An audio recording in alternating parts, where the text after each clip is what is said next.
Humanoids from the Deep, 1980 sci-fi horror film.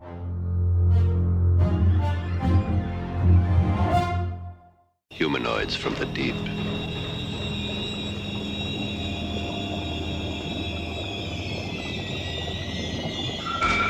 They began in the water. They're not human, but they hunt human women. Not for killing, for mating. Why the girls? It's my theory that these creatures are driven to mate with man now in order to further develop their incredible evolution. Humanoids from the deep. Anywhere you run, any place you hide, any time you stop, they will find you. Humanoids from the deep. Greetings, fiends. Today we're revealing the naked truth behind the 1980 sci-fi horror film Humanoids from the Deep, directed by Barbara Peters and Jimmy T. Murakami, and starring Doug McClure, Ann Turkel, Vic Morrow, the voluptuous Lisa Glaser, and Linda Shayne as the titillating Miss Salmon. Humanoids from the Deep plot. Humanoid sea creatures start killing a fishing town's residents and attacking their women. It's up to the townsfolk and a visiting biologist to fight back and fend them off. Cashing in on sea monsters. Humanoids from the Deep is one of the films made in a cycle of ocean-bound sci-fi horror movies from the mid to late 1970s to mid-1980s. Films that got made after the box office success of Jaws from 1975. Those movies include the three Jaws sequels, as well as Spawn of the Slithis from 1978, Piranha 1978, Tentacles from 1977, Blood Beach from 1980, Up from the Depths 1979, The Island of the Fishmen, also from 1979, and Devilfish from 1984. Corman's gonna Corman.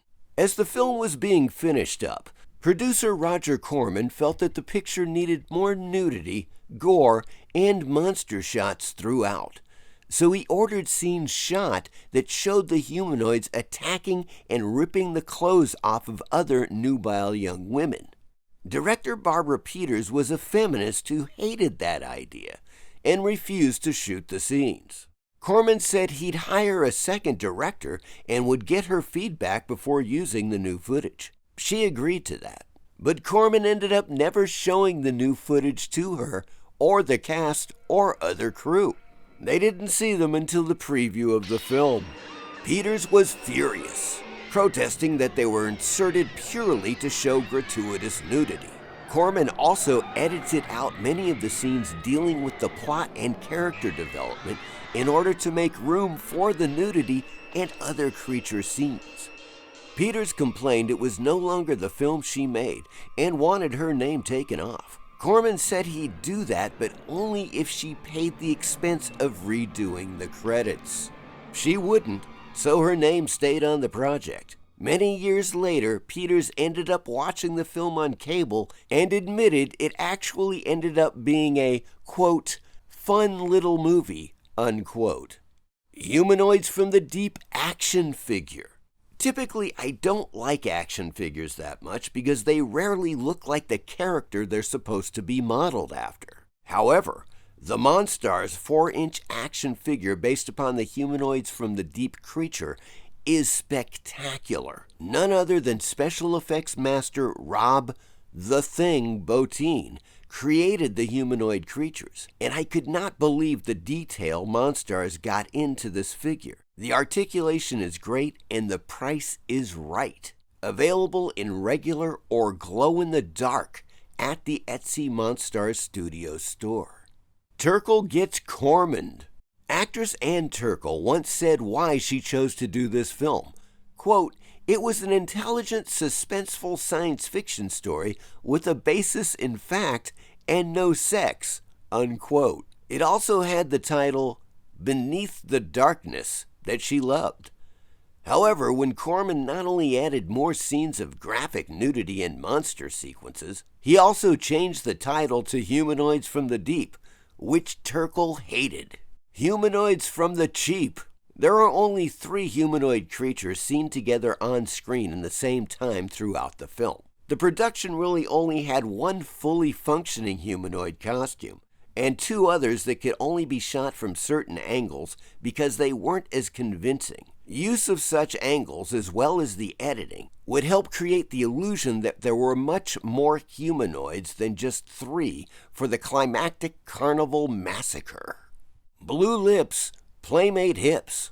One scene of the humanoids attacking a naked female victim on the beach was shot when the temperature was cold enough to turn actress Lynn Thiel's lips blue. The makeup team kept having to make her lips pink again. Lynn Thiel was Playmate of the Month in July of 1975, so she had no issue being totally nude for her scene where her bikini is stripped off while she's attacked by the monster.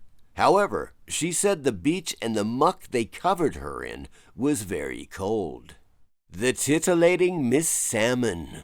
Linda Miss Salmon Shayne's first role and first and only on-screen nude scene was in Humanoids from the Deep. She said years later she was incredibly nervous about pulling off her bikini top in front of so many guys in the crew, but was glad she didn't play a victim like the other actresses. She loved that she got to attack and kill one of the monsters, even though her, quote, boobs were bouncing around, unquote, while she did it. She joked that guys in the audience were probably so fixated on the bouncing that they had no idea she was fighting a monster. All of Linda Shayne's scene as Miss Salmon, including her topless scene, were shot by the second unit after producer Roger Corman ordered that more nudity be added to the movie. Cindy takes a shower. Or does she? When they were setting up to film Cindy Weintraub's shower scene, producers asked if she would do it nude. It was her first role ever and she didn't feel comfortable taking her clothes off, so she refused. So they reshot the footage later of a nude body double silhouetted behind a shower curtain and inserted it into the movie. When the producers hired the stand-in, they chose one with much bigger breasts than Weintraub, so she would really grab attention even behind the curtain. When Weintraub saw that at the premiere, she was shocked and embarrassed. She ended up having to explain to everyone she knew that that wasn't her naked in the shower. Decades later, when she filmed a making-of interview for a DVD release of Humanoids from the Deep, she laughed and admitted she can joke about it now, especially the body double's much more voluptuous figure. Humanoids from the Deep made for TV version. Humanoids from the Deep was remade for television with Humanoids from the Deep from 1996, but the levels of sex and violence for the remake were greatly toned down. Much of the Salmon Festival carnival footage was reused in the movie's 1996 TV remake, Humanoids from the Deep. Look Who's Talking Now! A sequel called Humanoids from the Deep 2, The Next Generation, where the creatures had learned to talk, was planned and set to be released in 1991 by 21st Century Film Corporation, but it never materialized. Thank God. I hope you enjoyed this look at Humanoids from the Deep, and as always, please like and subscribe. Thank you.